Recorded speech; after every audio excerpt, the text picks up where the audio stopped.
संसार की वस्तुएं इकट्ठी होकर के जब आपको प्रसन्न करती हैं उसको सुख कहते हैं। लेकिन आनंद किसको कहते हैं? बोले जहां संसार की वस्तुओं का प्रवेश नहीं हो, संसार की कोई व्यवस्था ना हो, फिर भी आपके चेहरे पर एक मुस्कुराहट दिखाई दे रही हो, उसको आनंद कहते हैं।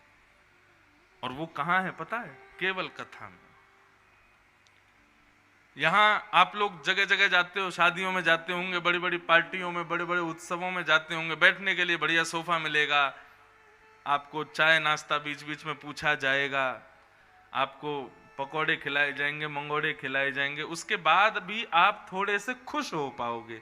लेकिन कथा में 4 घंटे के लिए आप सामान्य एक गद्दे पर बैठे हैं, आपको बार बार पानी के लिए भी नहीं पूछा जा रहा है, पीछे टिकने के लिए मेरे लिए तो व्यवस्था है, अब भाई इतनी तो चाहिए ना, ब्याज तो हूं मैं, थोड़ी बहुत व्यवस्था तो ज्यादा चाहिए मुझे, 4 घंटे बोल भी तो रहा हूं, इतनी आपको व्यवस्थाएं नहीं है ना, कोई बार बार जल पूछा जा रहा है, बार बार चाय की चुस्कियां ले रहे हो, ऐसी कोई व्यवस्था नहीं है यहाँ पे, सांसारिक व्यवस्थाएं सब बाहर हैं, लेकिन फिर भी आप प्रसन्न बैठे हो, इसी को आनंद कहते हैं।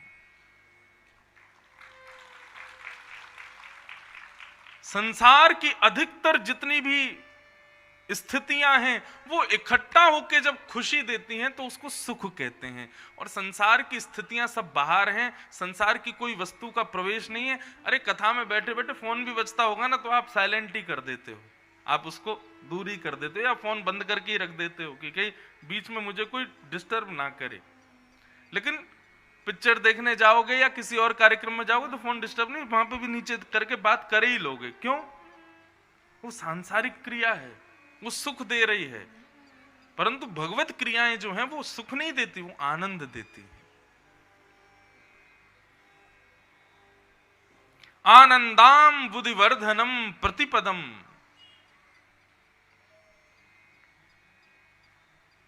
ये आनंद प्रदायक है। इसलिए गाते हैं नंद घर आनंद भयो जय कन्हैया लाल की, अवध में आनंद भयो जय रघुवर राम की।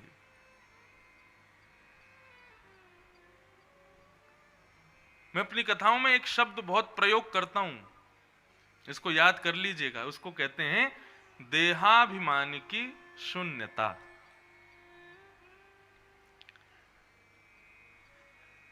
इसका अर्थ क्या है? हमारा देह बड़ा अभिमानी है। कैसा अभिमानी है कि कल मैंने सोचा कि भाई कथा के बाद में मैं यहाँ का भंडारा खा के पाके जाऊं, भागवत जी का प्रसाद है तो हम भी लेके जाएं। तो कल मैं यहाँ से कथा करके भंडारा पाने गया, महाराज क्या जोरदार सब्जी थी, इतनी अद्भुत सब्जी कि आज जब मैं कथा में आया तो मैं पंडित जी से कहा मैं सुनो आज भंडारा तो नहीं पाऊंगा लेकिन सब्जी लेके जाऊंगा। अब ये ताली बजाने का विषय तो है, लेकिन इसको पता क्या बोलते हैं? इसको बोलते हैं देहाभिमान। मेरे देह को कल वह सब्जी पाकर के अभिमान हो गया, और कैसा अभिमान हुआ कि आज देह ने मुझे फिर कहा कि मुझे फिर से वो सब्जी खानी है, और उस देह की उस इच्छा को पूरी करने के लिए मैं फिर से कह रहा हूं कि सब्जी लेके चलो। इसी को कहते हैं देहाभिमान। लेकिन देखो प्रसाद है इसलिए कोई बात नहीं, लेकिन इससे बचना चाहिए।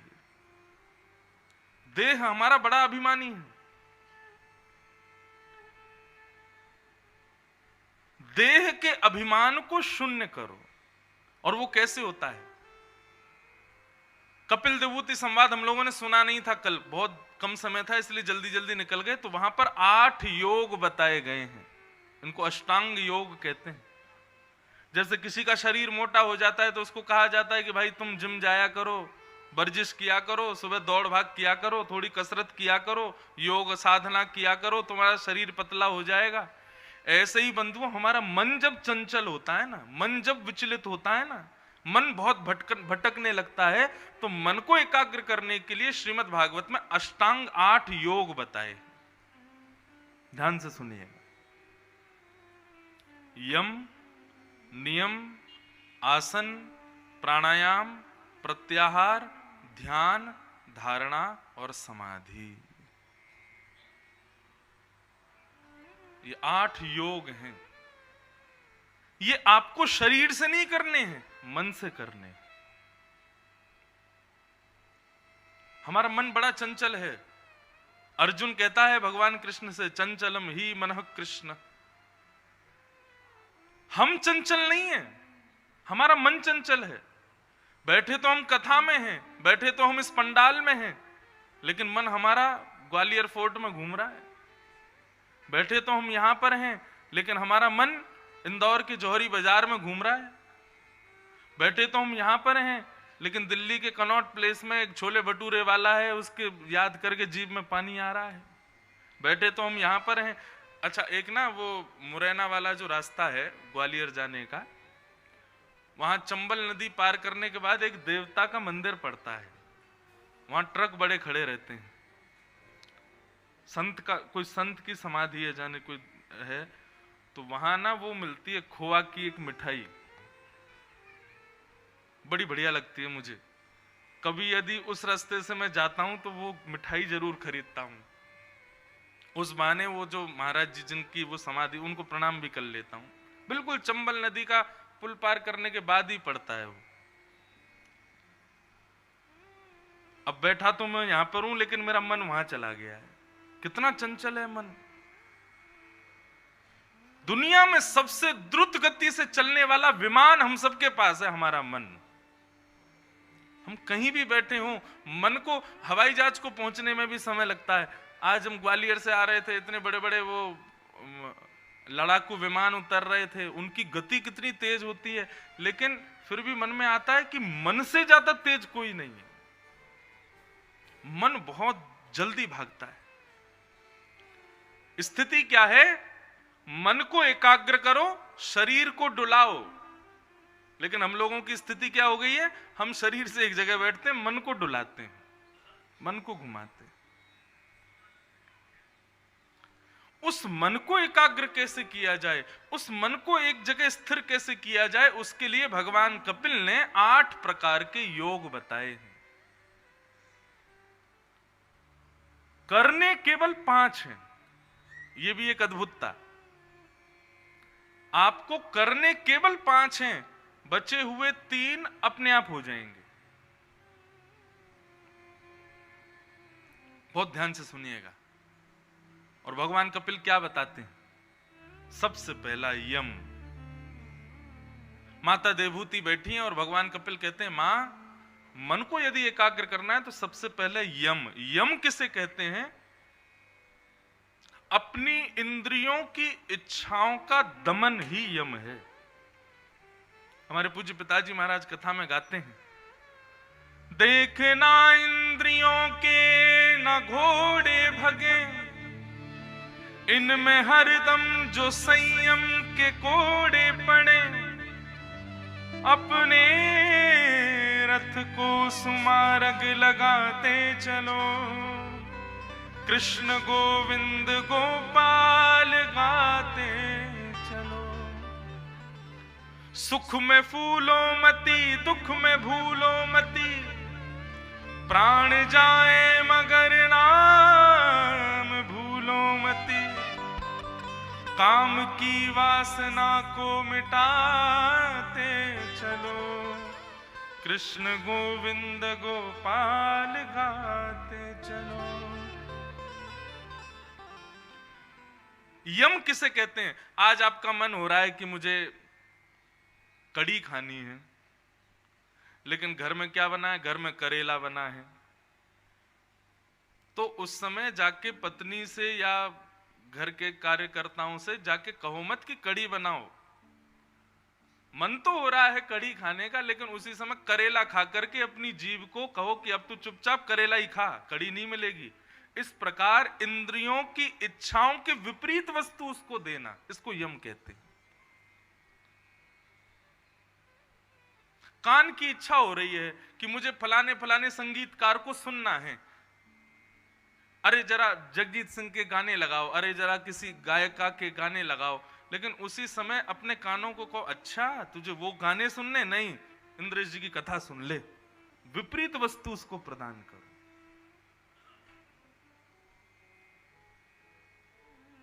कहने का अभिप्राय समझ रहे हैं? लोग एकादशी व्रत करते हैं और एकादशी व्रत के दिन अन्न नहीं खाते, केवल जीव का व्रत करते हैं। लेकिन मैं अपनी कथा में कहा करता हूं, केवल जीव का व्रत मत करो, कभी कभी आंखों का भी व्रत करो। आज इन आंखों का व्रत है। क्या व्रत है? आंखों से केवल और केवल वैष्णवों का दर्शन करूंगा, इन आंखों से केवल ठाकुर जी के भक्तों का दर्शन करूंगा, आंखों से आज केवल और केवल भगवत कृपा का ही दर्शन करूंगा, अन्यत्र इन आंखों से आज किसी को नहीं देखूंगा। ये आंखों से व्रत है। कानों से व्रत करो, बोले क्या? आज कानों से संसारी चर्चा नहीं सुनूंगा, आज सुबह से लेकर रात्रि तक केवल कीर्तन भजन कथा ही सुनूंगा। ये कानों का व्रत है। ये सब क्रियाएं हमारी इंद्रियों को शुद्ध करती हैं। ये नेत्र जो शिकारी हो गए ना, ये नेत्र पुजारी हो जाएंगे। ये कान जो व्यसनी बातों को सुनने के आदी हो गए ना, कथा इनको निरंतर सुनाओगे तो यही कान शुद्ध हो जाएंगे।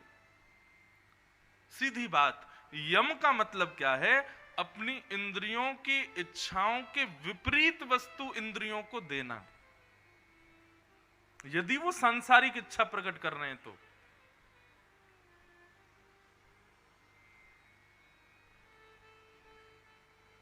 चाय पीने का मन हो रहा है, गर्म पानी पी के ही काम चला लो। इससे पता क्या होगा? जीव ने इच्छा प्रकट की कि मुझे चाय पिलाओ, आपने गर्म पानी पी लिया, तो जीव समझ जाएगी कि ये मेरे बंधन में नहीं है, ये मेरी बात मान नहीं रहा है, इसका मतलब आगे से इसको ऑर्डर देना बंद करो, ये जैसा करेगा वैसे हम रहेंगे। ये मन को एकाग्र करने के तरीके हैं, भगवान कपिल बता रहे हैं। यम पहला। दूसरा नियम। अपने जीवन में, अपने दिनचर्या में कोई एक सदनियम जरूर रखो। एक सदनियम हर व्यक्ति को रखना चाहिए। और एक बात कहूं, एक सदनियम में हनुमान चालीसा का पाठ और ये जो सब लोग करते हैं वो नहीं होना, कुछ अलग होना चाहिए उस सदनियम में। जैसे कि श्री राम जी का सदनियम क्या था? प्रातःकाल उठ के रघुनाथा, मात पिता गुरु नावहीं माथा। राम जी का सबसे बढ़िया नियम था, उठते ही स्नान ध्यान करके सबसे पहले माता पिता को खोजते थे और उनके चरणों में सर रख के प्रणाम करते थे, उसके बाद जल ग्रहण करते थे। ऐसा कोई भी एक सद नियम धारण करो। कथा में सुनाया करता हूं, कथा में कि एक बार एक कथा हो रही थी तो एक बड़ा दुखी व्यक्ति आके उस कथा में बैठा। कथा में 3-4 प्रकार के लोग आते हैं। पहले लोग, कथा में बैठने वाली भीड़ में पहले लोगों की गिनती कौन सी है? जो कथा सुनना चाहते हैं। दूसरी गिनती कौन की है? जो आयोजक परिवार के संबंधी हैं। तीसरी गिनती कौन की है? जो केवल प्रसाद पाने आए, कथा तो बहाना है। और चौथी गिनती कौन की है? जो दुनिया से हारे दुखी हैं, जिनको कहीं शांति नहीं मिल रही, वो आगे बैठते हैं कथा में। तो एक व्यक्ति बैठा था बड़ा दुखी। इतने में व्यास जी ने मंच से कहा कि भाई, जीवन में प्रत्येक दिन एक नियम आपको पालन करना चाहिए। श्रीमद् महाभारत के अनुशासन पर्व में भीष्म पितामह कहते हैं कि यदि कोई व्यक्ति एक नियम का पालन 12 वर्ष तक बिना नागा किए करता है तो 12 वर्षों में उसका नियम सिद्ध हो जाता है। ऐसा सिद्ध हो जाएगा कि उस नियम से वो जो चाहेगा वो कर पाएगा। सिद्धि प्राप्त करने के लिए 12 वर्ष के लिए अनवरत एक नियम का पालन काफी है, भीष्म पितामह कहते हैं। दुखी व्यक्ति बैठा था पीछे, उसने सोचा कि एक व्यास जी कह रहे हैं कि नियम बनाना है तो मैं भी एक नियम बना लेता हूं। घर लौट करके गया, रात भर सोचता रहा क्या नियम बनाऊं, क्या नियम बनाऊं। कोई नियम उसको याद नहीं आया, सो गया। सुबह उठा, फिर सोचने लगा क्या नियम बनाऊं। इतने में ही उठ करके उसने अपनी खिड़की खोली तो खिड़की खोलते ही सामने एक कुम्हार मटका बना रहा था। उस कुम्हार को देखते ही उस व्यक्ति ने सोचा ये बढ़िया नियम है, ये कुम्हार मेरे घर के सामने ही रहता है, मैं रोज सुबह उठ करके खिड़की खोल के इस कुम्हार को देखा करूंगा, यही मेरा नियम है। बहुत ध्यान से सुनो सब लोग, बहुत अच्छी कथा है। उसने क्या नियम बनाया? रोज सुबह उठ के खिड़की खोल के केवल कुम्हार को देखूंगा, यही मेरा एक नियम बन जाएगा।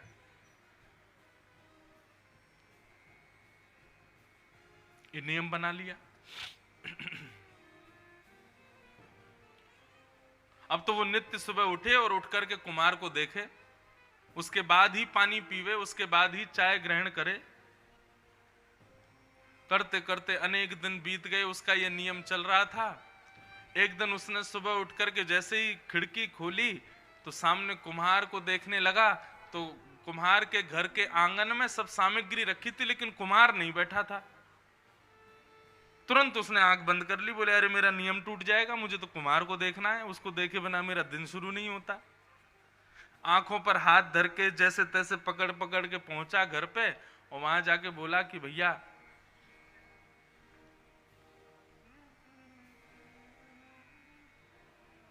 वो जो मटका बनाते हैं कुम्हार कहाँ हैं? पत्नी ने बताया, बोले कि वो मिट्टी लेने के लिए आगे 2 मैदान छोड़ के वहां पे गए हुए हैं, आप जाओ वहां मिले आओ उनसे। तो आंखों पे हाथ रख के ही गया। जैसे ही मैदान में पहुंचा तो वहां मैदान में कुम्हार मिट्टी खोद रहा था। खोदते खोदते अंदर थोड़ी गहराई में जैसे ही गया तो वहां उसको 2 सोने के कलश मिले। कुम्हार को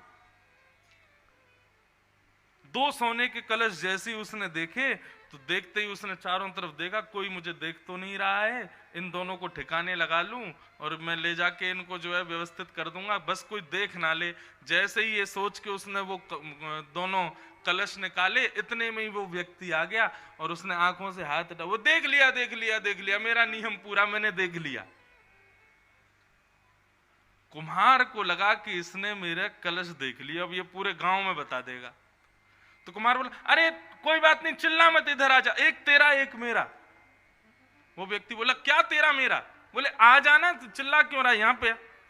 उस पास गया तो कुम्हार ने एक घड़ा निकाल के दिया, बोले चुपचाप तू ले जा, ये तेरा है और एक मेरा है, किसी से कुछ कहना नहीं। हाँ, व्यक्ति वो एक सोने का कलश लेके घर आ गया। उसने मांझ मूझ के देखा, अब वो सोच रहा है सुबह से, बोले कि ये मुझे क्या मिला आज। तब उसके नेत्र सजल हो गए। उसने मन में विचार किया, एक असद व्यक्ति को देखने का मैंने नियम बनाया और आज मुझे यह प्राप्त हुआ।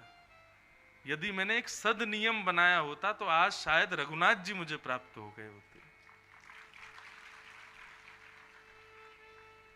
हर व्यक्ति के जीवन में एक नियम तो होना ही चाहिए, एक सद नियम। नियम के रूप में कोई और स्थिति मत सोच लीजिएगा। हाँ, हम सुबह उठते ही चाय पीते हैं बिस्तर पे, वही नियम मान लेते हैं। पीता तो मैं भी हूं, लेकिन वो नियम के रूप में स्वीकार नहीं है। नियम कोई सद नियम होना चाहिए। जब तक ठाकुर जी का भोग नहीं लगेगा मैं नाश्ता नहीं करूंगा, चाहे भूखा रहना पड़े पूरे दिन, ये सद नियम है। ऐसे नियम बनाओ। तो यम, उसके बाद नियम, और तीसरा बताया प्राणायाम। अब प्राणायाम की विधा क्या है? बाबा रामदेव बताते हैं टीवी पर, अनुलोम विलोम। प्राणायाम कहते तो उसी को है जो वो बता रहे हैं, लेकिन उस प्राणायाम में मन एकाग्र कैसे होगा, तो उसका इतनी सुंदर विधा बताई है। अब आप लोग आंख बंद करके ध्यानस्थ होकर बैठ जाओ, मैं मान ही नहीं सकता कि आपका मन कहीं भागेगा नहीं, तुरंत भागेगा। बंबई में एक बार मेरी कथा हो रही थी तो एक व्यक्ति मुझसे आके बोला, महाराज जी मैं ना माला जपता हूं लेकिन आंख बंद करके नहीं जप सकता। मैंने कहा क्यों? बोले मैं जैसे ही आंख बंद करता हूं मुझे अप्सराएं दिखाई देने लगती हैं। मैंने कहा तू आंख बंद मत किया कर भाई, खोल के ही किया कर भजन। मन बड़ा चंचल है हमारा। आप सबसे कह दिया जाए, आप लोग कथा में बैठे हो, पंडाल में बैठे हो, चलो आंख बंद करके 2 मिनट के लिए ध्यान लगाओ। किसका ध्यान करना है? ददरुआ धाम सरकार का ध्यान करना है। ज्यादा से ज्यादा 15 सेकंड ध्यान कर पाओगे, उसके बाद सरकार गायब हो जाएंगे, कोई और ही दिखाई देगा। फिर ये निश्चित है, प्रमाणित है ये बात। इससे ये बात प्रमाण होती है कि हमारा मन एकाग्र नहीं है। आपको यदि कह दिया जाए तुलसी जी का ध्यान करो, कर ही नहीं पाओगे। वृंदावन बिहारी लाल का स्मरण करो, नहीं कर पाओगे। ज्यादा से ज्यादा 10-15 सेकंड के लिए ध्यान होगा, उसके बाद आपके नेत्रों के भीतर कुछ ना कुछ और दिखाई देने लगेगा। उसको कैसे एकाग्र करें? तो उसके लिए नियम क्या बताया देखो। प्राणायाम करो या ध्यान करो, तो जब प्राणायाम या ध्यान करो तो नेत्रों को बंद करके अपने गुरु मंत्र को या फिर किसी भी एक सद मंत्र को अपनी बुद्धि में केंद्र लो और उसी मंत्र के अक्षरों का दर्शन करते रहो। दर्शन करते करते करते 15 मिनट निकल जाएंगे, आपके मन में कोई और स्मृति आएगी ही नहीं। ये नियम है। अनुलोम विलोम करो, एक नासिका छिद्र से श्वास अंदर लो, 2 नासिका छिद्र बंद करके ब्रह्मरंध्र में उस श्वास को एकाग्र करके रखो, दूसरे छिद्र से श्वास को नीचे छोड़ो। जब ये क्रिया करो उस समय गायत्री मंत्र का स्मरण करो। अब देखो गायत्री मंत्र के बड़े नियम हैं, बहुत ध्यान से सुनना। गायत्री सबको बोलने का अधिकार नहीं है। आजकल कुछ संतों ने इस पर बोलना शुरू किया है, अच्छी बात है। गायत्री साधारण नहीं है। कई लोग सुबह दांतुन करते रहते हैं, घर में चला देते हैं गायत्री मंत्र, सर्वनाश कर देगा वो। क्लीम मंत्र है गायत्री। जब तक गुरु आज्ञा ना दें, जब तक आपके तन पर 3 सूत्र यज्ञोपवीत के ना आ जाएं, तब तक गायत्री बोलने का अधिकार नहीं है।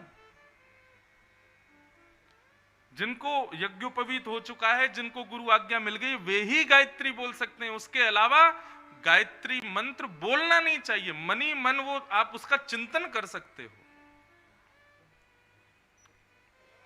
तो कैसे करना है? एक नासिका छिद्र को बंद करके जब श्वास अंदर लो तब गायत्री का स्मरण करो।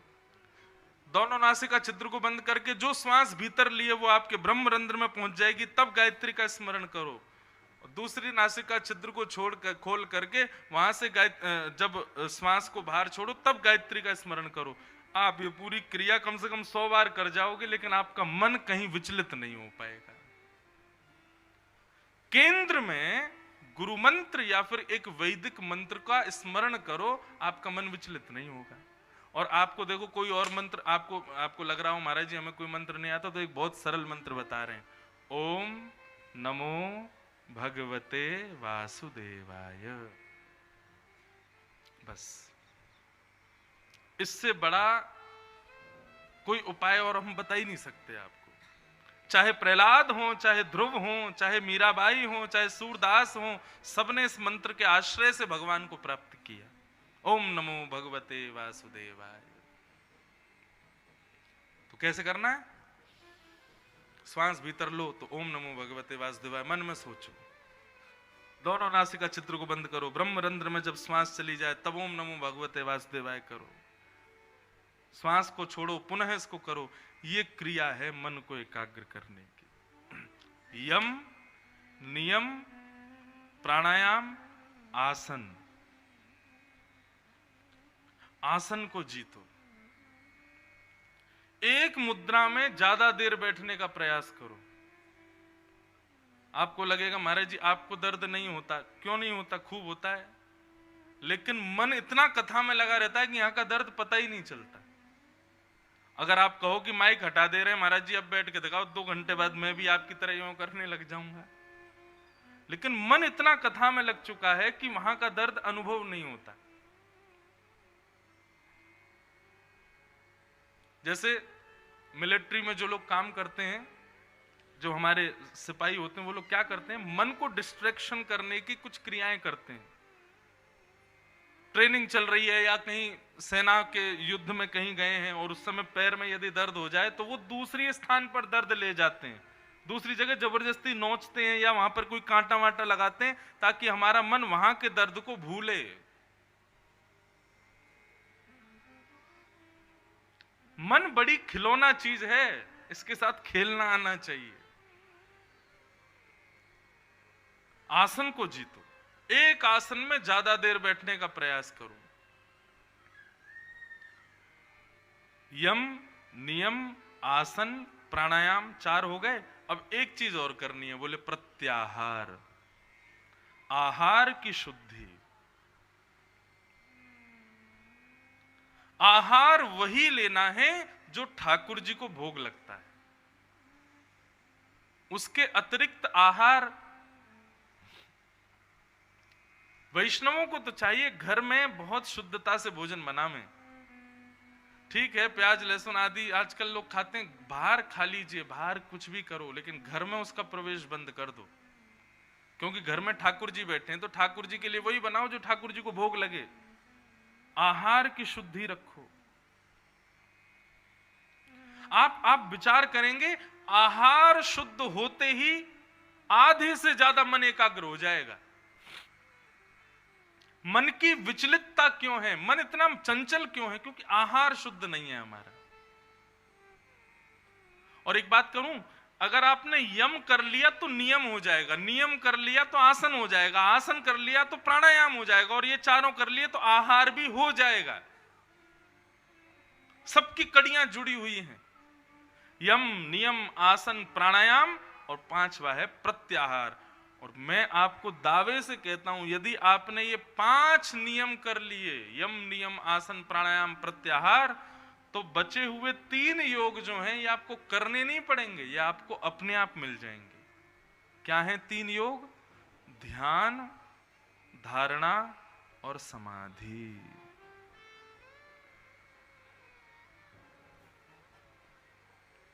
आज ध्यान के नाम पर कुछ नहीं जानते हम लोग।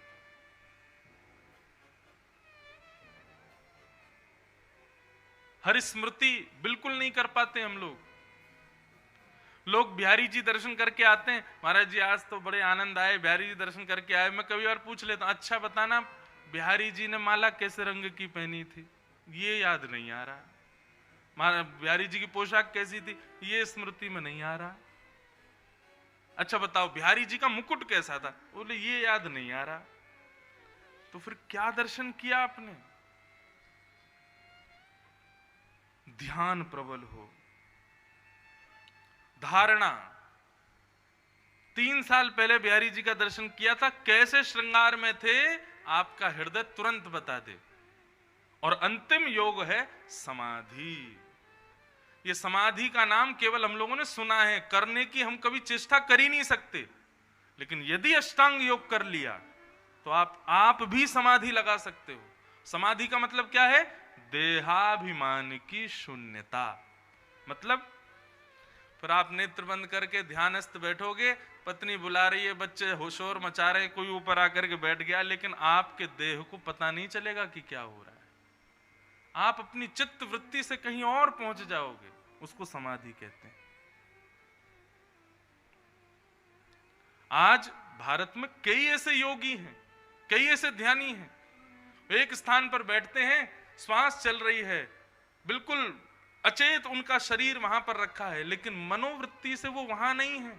उनको नोच लो, जाके पानी डाल दो, उनका ध्यान नहीं टूटेगा, वो समाधि में है, वो कहीं और पहुंच चुके हैं, और जब चाहेंगे तब पुनः आ जाएंगे।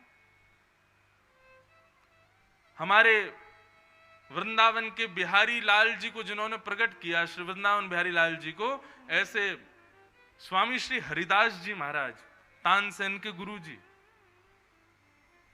वे समाधि की उस परिणति में पहुंच जाते थे कि कोई व्यक्ति विचार नहीं कर सकता। कथा आती है कि एक बार जब बिहारी जी प्रकट हुए वृंदावन में, तो लाहौर से एक बड़ा सेठ सोने के पात्र में इत्र लेकर के आया वृंदावन, बिहारी जी को निवेदित करने के लिए। जैसे ही निधिवन पहुंचा, निधिवन में जाके उसने वो पात्र दिया, पुजारी जी इसको बिहारी जी को अर्पित कर दीजिए। पुजारी जी बोले कि अभी बिहारी जी का राजभोग लग रहा है, एक काम करो तुम स्वामी श्री हरिदास जी से मिलके आओ। बोले स्वामी जी कहाँ बैठे हैं? बोले यमुना के किनारे बैठे हैं, उनको प्रणाम कराओ, तब तक राजभोग हो जाएगा ठाकुर जी का, फिर इत्र तुम्हारा लगा देंगे ठाकुर जी को। बहुत ध्यान से सुनना। अब वो सेठ लाहौर से पैदल चल करके आया था, और बड़ा महंगा वाला इत्र सोने के पात्र में लेके आया था बिहारी जी के लिए। आकर के जैसे ही यमुना जी पर बैठा तो स्वामी श्री हरदास जी महाराज समाधिस्थ बैठे थे। हमारी वृंदावनी भाषा में उसको कहते हैं मानसी में बैठे थे, मतलब मन से सेवा कर रहे थे ठाकुर जी की। देह से यमुना किनारे हैं, लेकिन मन से ठाकुर जी के किसी लीला में चले गए थे। स्वामी श्री हरदास जी बैठे थे। अब वो सेठ पहुंच गया, उसने जाके प्रणाम किया, उसने इत्र का ढक्कन और खोल दिया कि इनको सुगंधी आएगी तो सुगंधी से इनकी जो ध्यान व्यान कर रहे हैं इनका थोड़ा ध्यान टूटेगा, तो ये आंख खोल के देखेंगे, फिर पूछेंगे कि भाई इत्र कौन लाया, तो मैं बता दूंगा मैं लेके आया।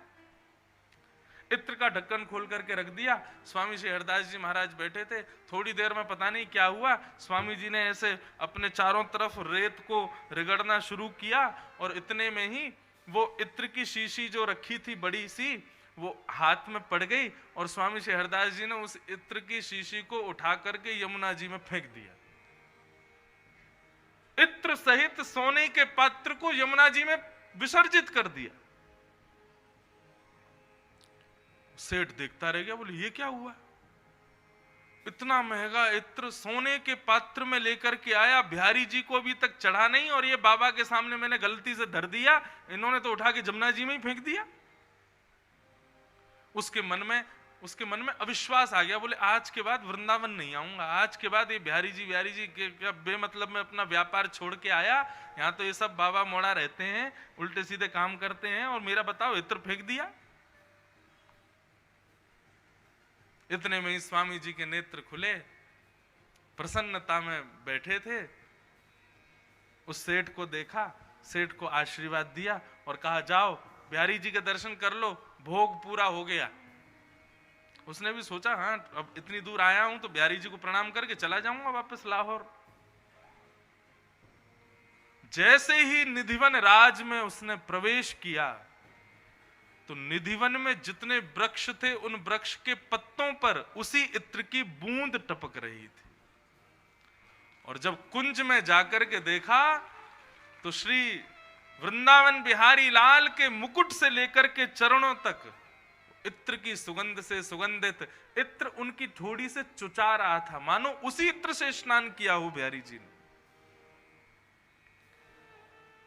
बोला ये तो वही इत्र है जो मैं लेके आया था, वो बाबा जी ने उसको जमुना जी में फेंक दिया, ये यहां कहां से आ गया इनके पास।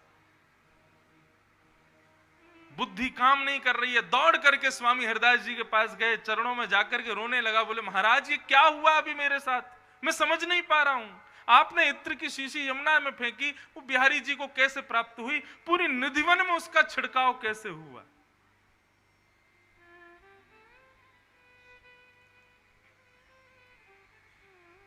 स्वामी श्री हरदास जी मुस्कुराने लगे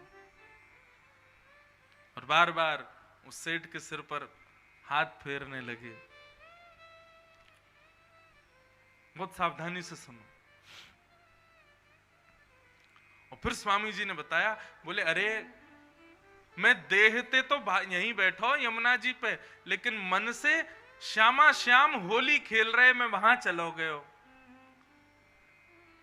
तो आज कन्हैया ने ऐसो रंग डारो किशोरी जी पे, राधा रानी पे, तो राधा रानी ने मुंह से कही, बोले ऐसो रंग लेके आओ या कारे को और कारो करूंगी। मैं रंग ढूंढवे निकलो, इतने में ही तेने इत्र प्रदान कर दियो। मैंने वो इत्र जाकर के राधा रानी को दे दियो और राधा रानी ने ठाकुर जी पे छिड़क दियो। वही इत्र तुको बिहारी जी पे छिड़को वो दिखाई दियो। ये है मानसी सेवा, ये है अष्टांग योग की समाधि की परिणति। अरे कहां तक कहें, भगवान श्री राम जिस कुल में प्रकट हुए उस कुल का नाम क्या है, रघुवंश, राजा रघु।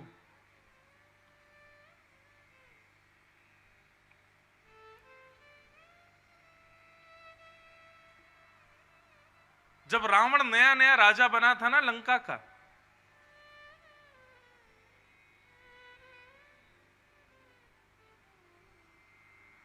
तो रावण ने दिग्विजय की, सारे बड़े बड़े राजाओं को, बड़े बड़े योद्धाओं को हरा दिया। एक दिन रावण अपने मंत्री से पूछता है कि क्यों बताओ, पृथ्वी पर कोई राजा बचा जिसको मैंने ना हराया हो। तब मंत्री ने बताया, बोले हाँ महाराज जी एक राजा बचा है। बोले कौन? बोले उत्तर भारत के एक राजा हैं, उनका नाम है राजा रघु।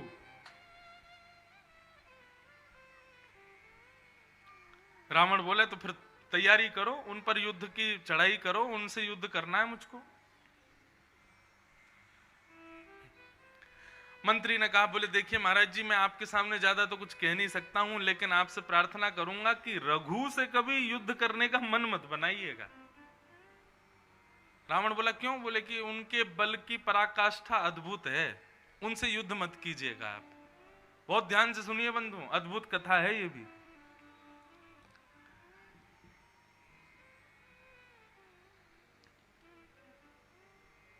रावण को मना किया कि आप रघु से युद्ध करने का मन मत बनाइएगा। तो रावण बोला, ऐसी क्या बला है रघु जिससे मैं युद्ध नहीं कर सकता? तो मंत्री ने कहा, मैं आपको एक संकेत कर दूं कि आप युद्ध का मन बाद में बनाइएगा, एक बार जाके रघु के बल को देख करके आइए कि वो कैसे बलवान है। रावण बोला ठीक है। और रावण अकेला ही लंका से निकल गया और अयोध्या आया और रघु के चरणों में प्रणाम किया और प्रणाम करके बोले कि महाराज, मैं दक्षिण भारत में लंका स्थान है, वहां का राजा हूं, आपसे कुछ दिन योद्धा की विद्या सीखने के लिए आया हूं। बहुत अद्भुत कथा है। तो रघु महाराज, मतलब जिस कुल में भगवान राम आए, वो रघु महाराज कभी कभी सरजू जी के किनारे ले जाते और रावण को वहां पर कुछ कुछ विद्याएं सिखाते थे। रावण सीखता था। एक दिन रावण ने निवेदन किया, बोले महाराज मेरी लंका चलो, मैं आपको अपनी लंका दिखा के लाऊं, कितनी सुंदर लंका, सोने की लंका, ऐसी लंका वैसी लंका, आदि आदि अपने बखान करने लगा, लंका ऐसी है। तो रघु महाराज बोले अच्छा। तुरंत रघु जी ने एक तिल्ली उठाई, एक सीख जैसी उठाई और सरजू जी के किनारे रेत में ही एक नक्शा बनाया और नक्शा बनाते बनाते बनाते बनाते पूर्ण करके रावण को बोले जरा देखना।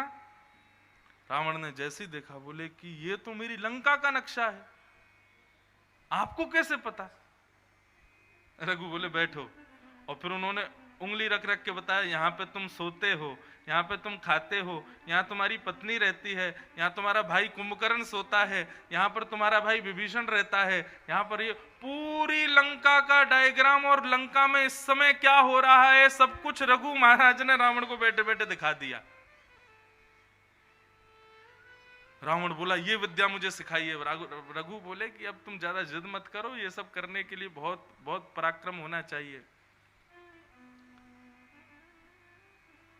रावण बोला नहीं नहीं, आपको मुझे सिखानी पड़ेगी। अब थोड़ी बहुत कुछ बातचीत ऐसी हुई कि रघु का हाथ उसी नक्शे पर एक स्थान पर एक कोने पर रख गया और जैसे ही रखा तो रघु महाराज सिर पकड़ के बैठे, बोले अरे राम भाई तो बहुत बड़ा अनर्थ हो गया। रावण बोला क्या हुआ? बोले गलती से ये थोड़ा सा तुम्हारे लंका का नक्शा मेरे हाथ से मिट गया है। तो बोले तो इससे क्या हुआ? बोले तुम्हारा इतना हिस्सा समुद्र में बह गया अभी अभी। रावण बोला ये क्या देख रहा हूं मैं, वास्तव में बह गया। बोले जाके देखो। रावण दौड़ करके गया तो उतना हिस्सा सच में समुद्र में बह गया था। रावण ने बड़े बड़े योद्धाओं को बुलाया और बड़े बड़े ऋषियों को बुलाया, बोले रघु को कैसे हराऊं मैं? तब एक ऋषि ने बताया, बोले रघु को हराने के एक ही उपाय है। बोले क्या? बोले उनकी पत्नी का पातिव्रत धर्म है जो रघु की रक्षा करता है। यदि उनकी पत्नी का पातिव्रत धर्म टूट जाएगा, रघु उसी समय हार जाएंगे।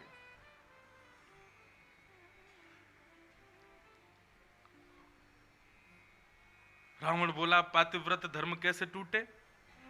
पातिव्रत धर्म का एक ही है कि पति के अलावा सब भाई बंधु हैं, उनके अतिरिक्त किसी के प्रति दृष्टि ना पड़ना, ये पातिव्रत धर्म था उनकी पत्नी का। बहुत ध्यान से सुनिएगा बंधु। तो रावण के पास में राक्षसी विद्याएं तो थीं। रावण ने अपनी एक राक्षसी विद्या से रघु का रूप धारण किया और रघु का रूप धारण करके अयोध्या में प्रवेश किया। रघु कहीं युद्ध करने के लिए या किसी आवश्यक कार्य से कुछ दिनों के लिए बाहर गए हुए थे और इसी अवकाश को जानकर के रावण रघु का रूप धारण करके अयोध्या में आ गया। बोले मैं रघु बन करके जाऊंगा और रघु की पत्नी के पातिव्रत धर्म को तोड़ दूंगा। तो रावण जैसे ही रघु का रूप धारण करके आए, सबने प्रणाम किया, जय जयकार होने लगी, महाराज रघु पधारे, सबने स्वीकार किया। लेकिन सभा विराम करके जैसे ही रावण अंतःपुर में गया, जहां रघु की पत्नी बैठी थी, वहां जाकर के जैसे ही अंतःपुर में प्रवेश किया और रावण ने अपना मुकुट उतार करके रघु की पत्नी की ओर देखा, तो पत्नी टकटकी लगा करके रावण की ओर देख रही थी। और जैसे ही समीप जाने का प्रयास किया, तुरंत उन्होंने तलवार निकाल ली। बोले मैं सब जानती हूं तुम रावण हो, अपने रूप में आ जाओ। रावण बोला तुम कैसे पहचान गई कि मैं रावण हूं? मैं रघु हूं। अरे रावण क्यों बोलती हो मैं रघु हूं? बोले रघु के स्वरूप की पहचान है। बोले क्या? वो जब अपनी सभा पूरी करते हैं, सभा पूरी करने के बाद अयोध्या की रज को अपने माथे से लगा करके आते हैं, तुम्हारे माथे पे वो रज दिख नहीं रही है, इससे ये बात प्रमाणित होती है कि तुम रघु नहीं। कौन हो? अपने रूप में आ जाओ। और रावण अपने रूप में आया, बंदियों ने बंदी बना लिया। रघु महाराज को जैसे ही पता चला कि रावण ने इतना बड़ा दुष्कर्म किया, मेरी पत्नी का पातिव्रत धर्म तोड़ने का प्रयास किया, उसी समय रावण को सामने एक वृक्ष से बांध करके रघु महाराज ने बाण पर प्रत्यंचा चढ़ाई और रावण को मारने का प्रयास करने लगे। इतने में ही ब्रह्मा जी प्रकट हो गए। ब्रह्मा जी प्रकट होकर के कहते हैं भगवान आप इसको मत मारिए। बोले क्यों ना मारे?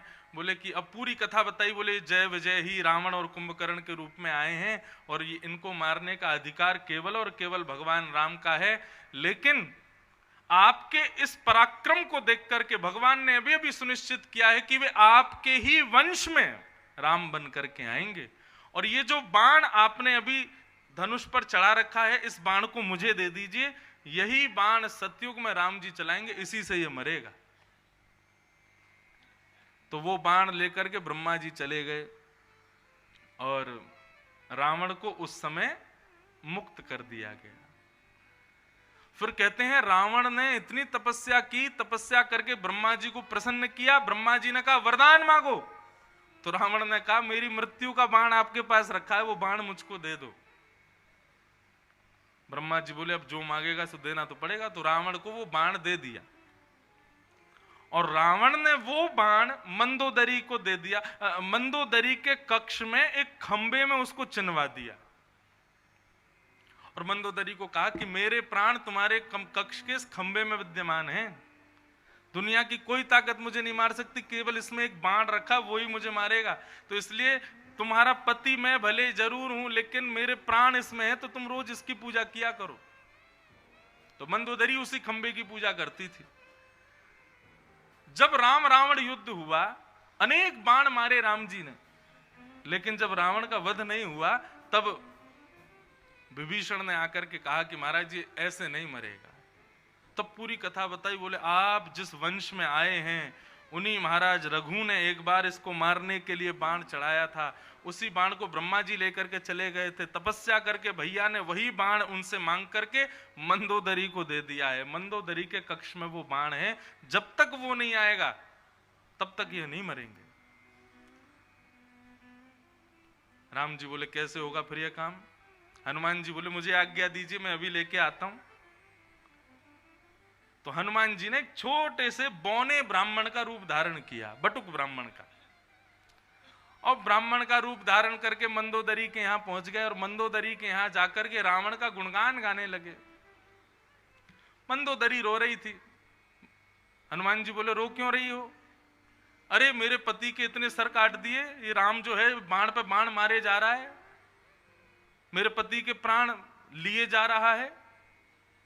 हनुमान जी बोले लेकिन उसके प्राण थोड़ी निकलेंगे, तुम तो जानती हो ना वो बाण रखा है तुम्हारे पास में। हनुमान जी पूछना चाह रहे थे बाण रखा कहां है? अरे तुम तो जानती हो बाण तुम्हारे कक्ष में रखा हुआ है, जब तक वो बाण तुम नहीं मिलेगा तब तक थोड़ी मरेगा वो। अरे हाँ हाँ हाँ विप्र देवता, आपने बढ़िया याद दिलाई, वो बाण तो मेरे पास ही रखा है। तो हनुमान जी बोले अच्छा वो कहाँ है, वो खंबा दिखाओ जरा, हम भी थोड़ी उसकी पूजा कर जाएं। मंदोदरी बोली हाँ आइए आइए, यही खंबा है। इतने में हनुमान जी प्रचंड हो गए, एक मुस्तिक मारी, खंबा तोड़ के बाण लेके उड़ के गए, सीधे राम जी को दे दिया। बोले मार दो।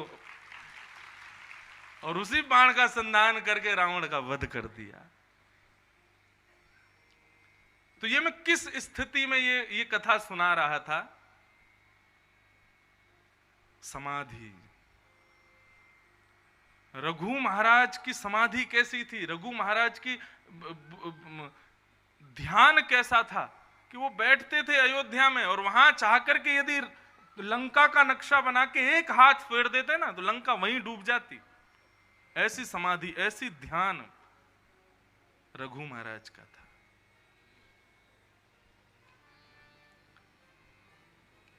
तो इसलिए भैया ये अष्टांग योग जो है, प्रयास करो धीरे धीरे जीवन में आवे। यम, नियम, आसन, प्राणायाम, प्रत्याहार, ध्यान, धारणा, समाधि हमको निर्बल बनाता है हमारा मन, और यदि वही मन हमारे वश में हो जाए तो हमको सबसे प्रबल बना देगा वही मन।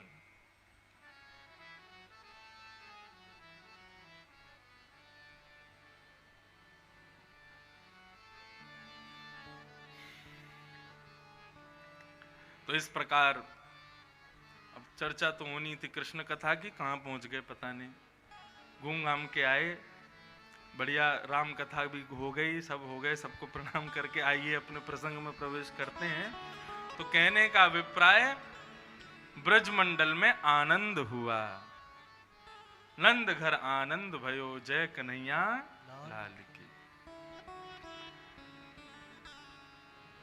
नंदस्त्वात्मजोत्पन्ने जाताह्लादो महामनाः, आहूय विप्रान्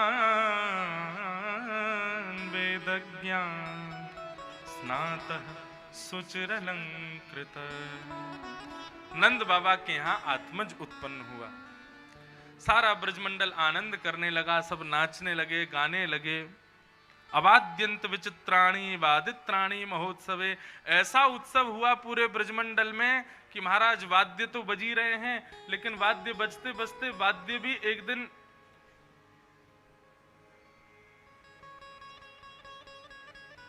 असहज हो गए, बजने योग्य नहीं बचे। तो महाराज जो हाथ में थाली पड़े, करताल पड़े, कोई भी आवाज निकालने वाली वस्तु पड़े, ब्रजवासी उसी को बजा रहे हैं और उत्सव मना रहे हैं।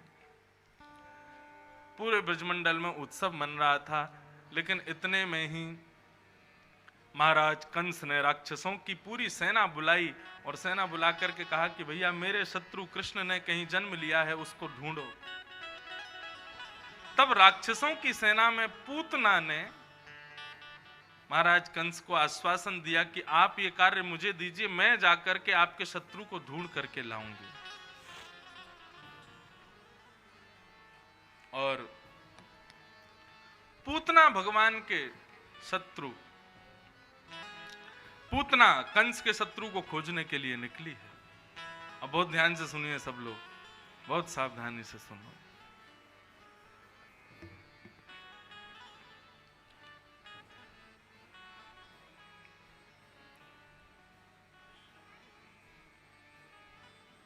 पूतना ने महाराज कंस को कहा कि महाराज मैं अत्यंत सुंदरी रूप धारण करके जाऊंगी, अपने पयोधर में विष लगा करके जाऊंगी, और 10 दिन के अंदर जितने बालकों ने ब्रज में जन्म लिया सबके घर जा जा करके बहाने से अपने पयोधर को उनके मुख में देके विष पिला करके सबको मार दूंगी। उन्हीं के बीच में आपका शत्रु कृष्ण भी मर जाएगा।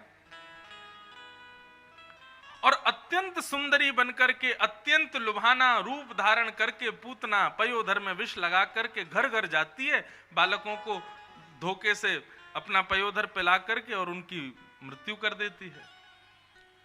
मारते मारते सबको जैसे ही गोकुल पहुंची है, गोकुल में उत्सव मन रहा था, सब नाच रहे थे, गा रहे थे, नंद घर आनंद भयो, जय कन्हैया लाल की, हाथी दीने घोड़ा दीने और दीनी पाल की, सब लोग उत्सव मना रहे थे।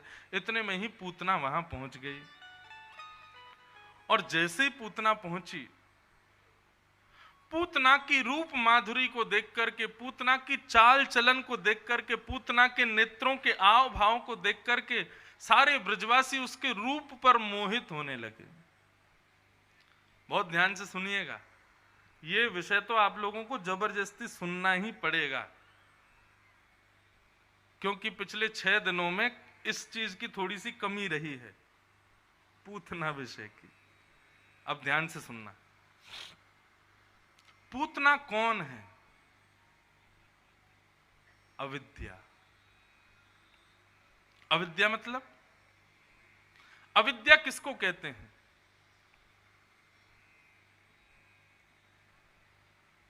पूतना ने अभी अभी क्या किया, मैंने क्या बताया कथा में, कि सारे ब्रजवासी उत्सव मना रहे थे। नंद घन आनंद भयो जय कन्हैया लाल की कहकर के सब लोग गा रहे थे, आनंद कर रहे थे, खूब लुटा रहे थे, खूब उत्सव कर रहे थे। लेकिन इतने में ही पूतना का जैसे ही आगमन हुआ तो जितने भी कृष्ण उत्सव मना रहे ब्रजवासी थे सब पलट पलट करके देखने लगे। कोई उसके रूप को देखने लगा, कोई उसकी आंखों को देखने लगा, कोई उसकी चाल देखने लगा, कोई उसके वस्त्र देखने लगा। कोई बोला अरे भैया इतनी सुंदर है, अगर या को ब्याह नहीं भयो हो तो मैं अपनी मैया से कह दूंगा मेरा तो यही तो ब्याह करा दो। इतनी सुंदर बनकर के पूतना गई। केवल ग्वाल बालों की ऐसी स्थिति नहीं थी, ब्रज की गोपियां भी जब पूतना को देखती हैं तो पूतना को देखते देखती रह जाती हैं। कहने का अभिप्राय, कृष्ण उत्सव, कृष्ण महोत्सव, कृष्ण जन्मोत्सव मना रहे ब्रजवासियों को उत्सव से उनका मन हटा के अपनी ओर लगाने का काम किया, इसी को पूतना कहते हैं।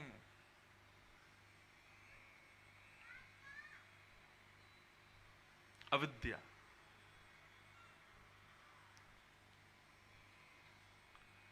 आप ददरउआ सरकार का दर्शन कर रहे हो, भाव से उनके नेत्रों को देख रहे हो, उनके श्री अंग का दर्शन कर रहे हो, लेकिन दर्शन करते करते कोई भी ऐसी स्थिति वहां आ जाए जो आपको दर्शन से विमुख कर दे तो उस स्थिति को ही पूतना कहते हैं। आप अपने घर में बैठ के ठाकुर जी का भजन कर रहे हो, लेकिन भजन करते करते कोई स्थिति या कोई काम या कोई कुछ भी ऐसा हो जाए जिसकी वजह से आपको भजन बीच में छोड़ना पड़े, उसी स्थिति को पूतना कहते हैं। आप लोग कथा सुन रहे हो, खूब भाव से कथा चल रही है, व्यास जी को सुन रहे हो, एक एक शब्द अच्छे से सुन रहे हो, लेकिन इतने में ही कोई आ जाए और आप सबका ध्यान उसकी तरफ चले जाए तो उसको पूतना ही समझिएगा। कृष्ण विमुख जो करावे। कथा में बैठे हो, फोन आ जाए और वो फोन इतना जरूरी है कि यदि नहीं उठाया तो बहुत काम रुक जाएंगे, लेकिन कितना भी जरूरी फोन क्यों ना हो, आप कथा में बैठे हैं, कथा सुन रहे हैं, ठाकुर जी की चर्चा सुन रहे हैं, उस समय पर यदि वो फोन आ रहा है वो पूतना ही है। अभी बात मैं क्यों कह रहा हूं यहां पे, आप सब लोग बड़े ध्यान से कथा सुनते हो, लेकिन जैसे ही किसी की यहां से एंट्री होती है सो ही सब लोगों की नजर ऐसी चली जाती है, वो सब उसी को देखते हैं। अब मैं सोचता हूं मैं किसको कथा सुनाऊं, ये तो सब उधर देख रहे हैं, और फिर मैं भी उसी को देखने लगता हूं। अब वो व्यक्ति आया तो बेचारा कथा सुनने है, लेकिन उसकी यहां से एंट्री होती सब उसकी तरफ देखते हैं, तो वो देखना ही पूतना के समान है। अब जो लोग भी यहां से आए बुरा मत मान जाना, महाराज जी हमको पूतना बोल रहे हैं क्या? पूतना नहीं कहा मैंने।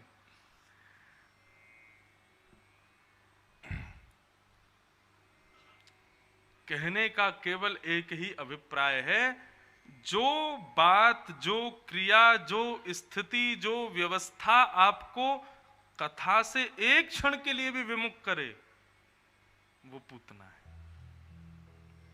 पूतना का काम ही यही है, भजन ना करने देना, कथा ना सुनने देना, कीर्तन ना करने देना, सेवा ना करने देना, व्यक्ति को भक्त ना बनने देना।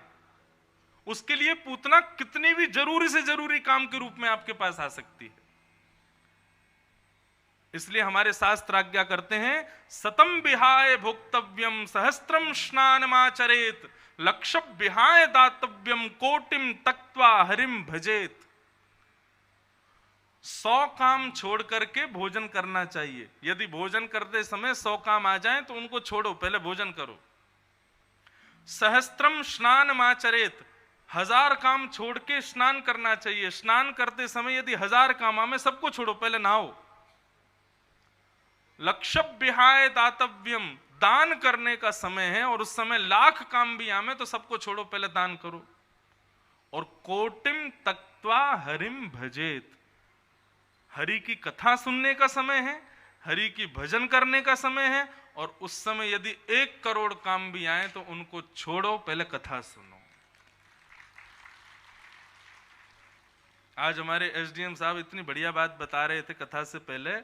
बोले महाराज जी मैं तो अपने कई परिचित अधिकारियों को फोन ही नहीं कर रहा हूं कि कहीं वो आ ना जाएं, आएंगे तो फिर मुझे उठ के जाना पड़ेगा, उनको देखना पड़ेगा, रिसीव करना, और उतनी देर के लिए कथा थोड़ी देर मेरे कान से चली जाएगी और मुझे बड़ा दुख होगा।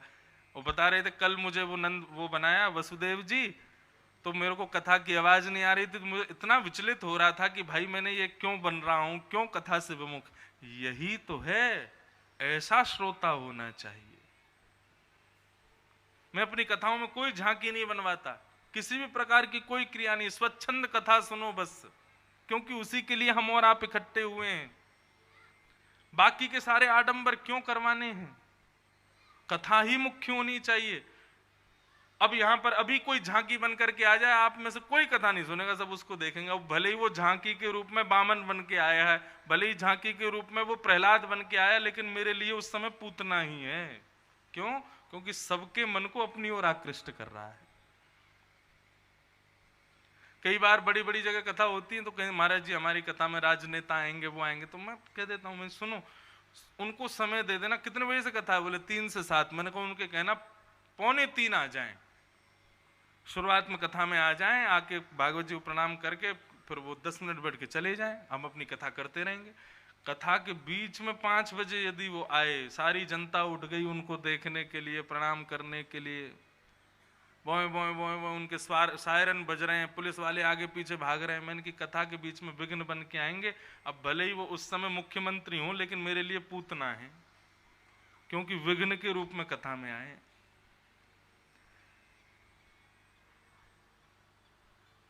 अब इस दिन की कथा सुनने के बाद में अधिकतर जब भी कथा होती है ना, तो लोग पहले ही आगे कथा में बैठ जाते हैं, कहीं हम पूतना नहीं बन जाएं।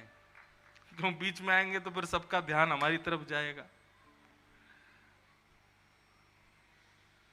पूतना शब्द गलत है, लेकिन उसको अगर मैं वास्तविक शब्द कहूं तो अविद्या।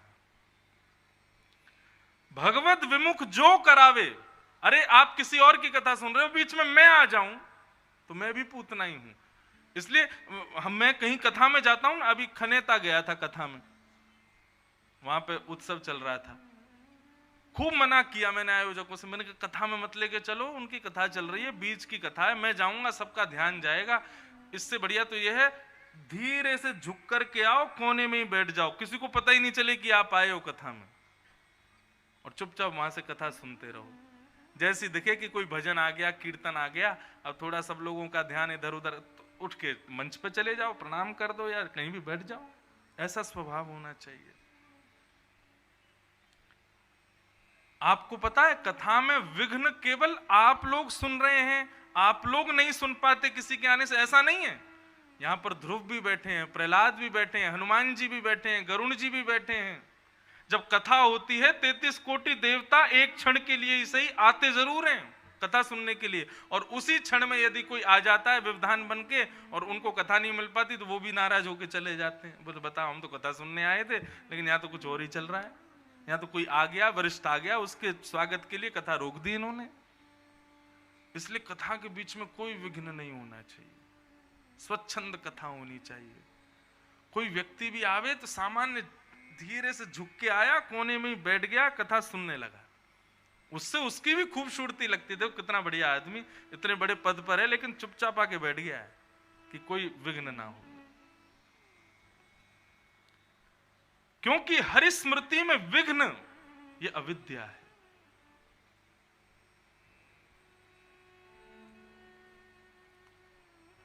पूतना आ गई,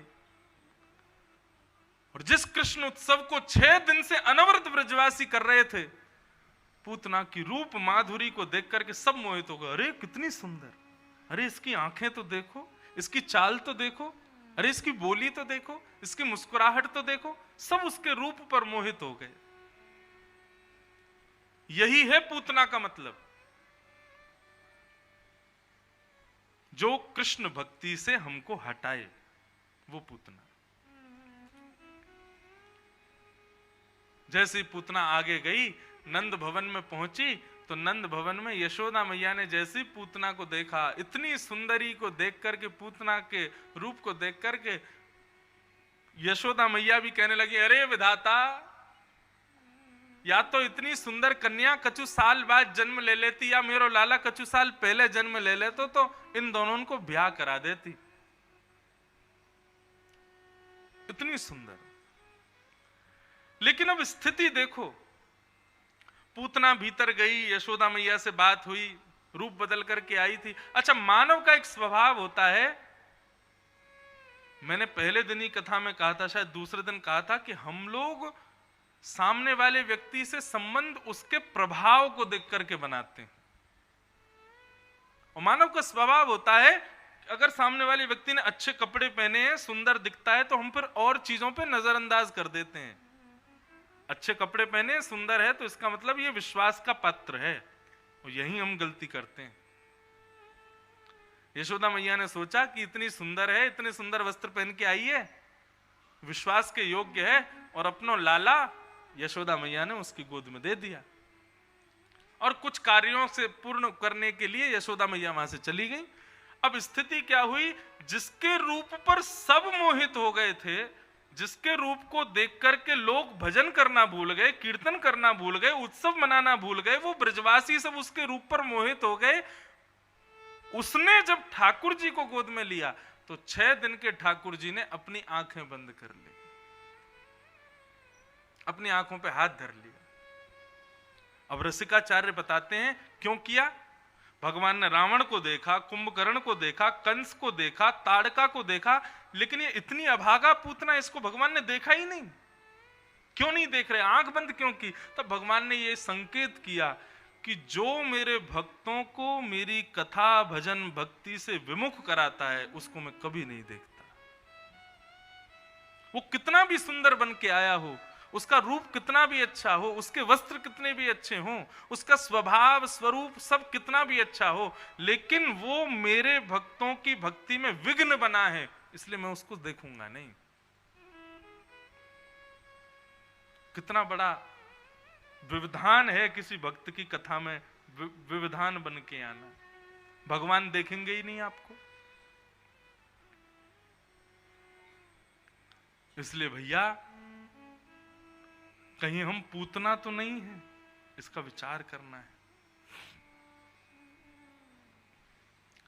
क्योंकि हजारों लोग राधा रमण जी का दर्शन करते हैं, लाखों लोग। अभी कल परसों वो पूर्णिमा थी और रविवार भी था। वृंदावन में 1 लाख 2 लाख लोग पहुंच गए बिहारी जी का दर्शन किया। छोटी छोटी गलियां, अब 1-2 लाख लोग बिहारी जी का दर्शन करते हैं, ये बड़ी बात नहीं है। लेकिन 1-2 लाखों में से बिहारी जी किसको देखते हैं, ये बड़ी बात है। बिहारी जी ने दर्शन खोले हैं, मंदिर खोला है, लोगों को आने की अनुमति दी है, तो इस बात को आप नकार नहीं सकते कि बिहारी जी भी किसी को देख रहे हैं। लेकिन जिसको देख रहे हैं वो बड़ी बात है। हम लोग कथा क्यों सुनते हैं, हम लोग संतों के यहाँ पास क्यों जाते हैं, सत्संग आदि क्यों सुनते हैं? ताकि हम इस योग्य बन जाएं कि बिहारी जी हमको भी देखें, वो हमारा भी दर्शन करें।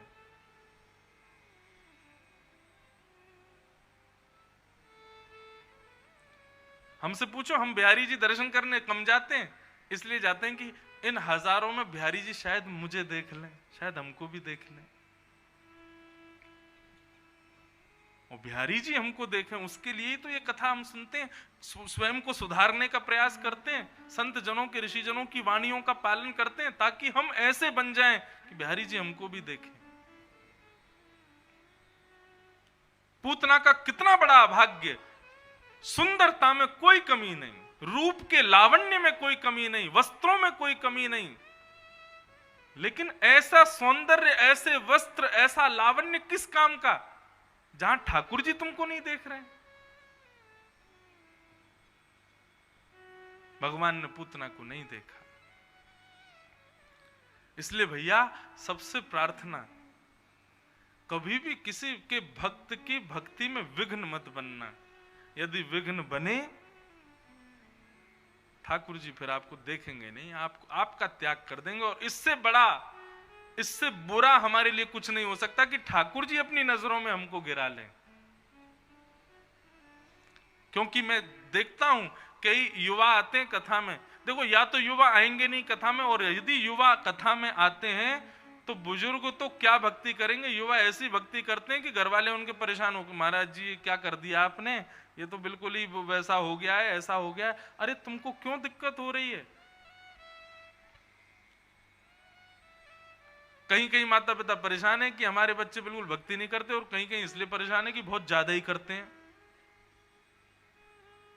अगर वो भक्त है तो और उसके सहायक बनो, विघ्न मत बनो उसके भक्ति में,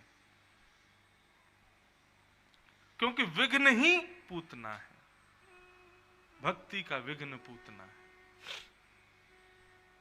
तो पहला कारण कि भगवान ने पूतना को नहीं देखा वो ये है कि पूतना विघ्न बनकर के आई है भक्तों के जीवन में। और दूसरा कारण कि भगवान ने पूतना को नहीं देखा वो ये है कि पूतना को राक्षसी बनाया भगवान ने, कुरूपणी बनाया भगवान ने, बुरी बनाया भगवान ने, लेकिन आज भगवान के सामने सुंदरी बन के आई है। जैसा भगवान ने बनाया वैसी नहीं आई है। कहने का अभिप्राय समझे, मेरे अंदर कोई दोष है, मेरे अंदर कोई अवगुण है, मेरे अंदर कोई कमी है, तो उन कमियों को, अवगुणों को, दोषों को भगवान ने मुझे दिया है। संसार को लुभाने के लिए मैं कितने भी अपने अवगुणों को छुपाऊं, लेकिन जब मैं ठाकुर जी के सामने जाऊं ना, तो अपनी एक खुली किताब लेके जाऊं, अपने अवगुणों को प्रस्तुत करता हुआ जाऊं कि मैं ऐसा हूं प्रभु, आप स्वीकार करो।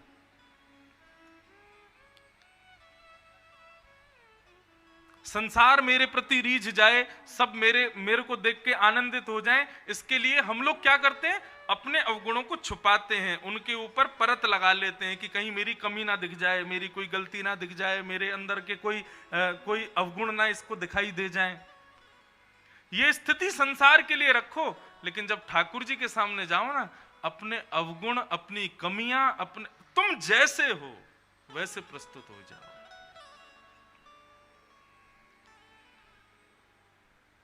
आप सबके देखने के लिए और संसार के लिए एक व्यास हूं मैं, लेकिन अगर मैं बिहारी जी के सामने भी व्यास बन के गया ना, तो बिहारी जी के लिए पूतना ही हूं मैं। बोले अच्छा, रूप बदल के आया मेरे सामने, वास्तव में कौन है तू? इंद्रेश है, तू भी एक बालक है, तू भी किसी का बेटा है, तू भी किसी का भाई है, तेरे अंदर भी कमियां हैं, तुमको वैसे ही जाना है ठाकुर जी के सामने।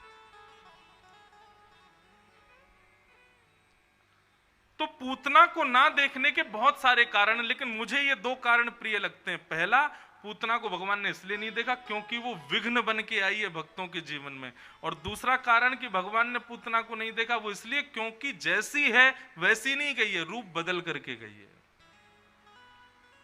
यहां रूप बदलने का मतलब श्रृंगार से मत लीजिएगा आप कि हम श्रृंगार करके भगवान के सामने खूब जाओ श्रृंगार करके। रूप बदलने का मतलब अंदर से जैसे हो उसको बदल के मत जाओ, वैसे ही जाओ जैसे हो।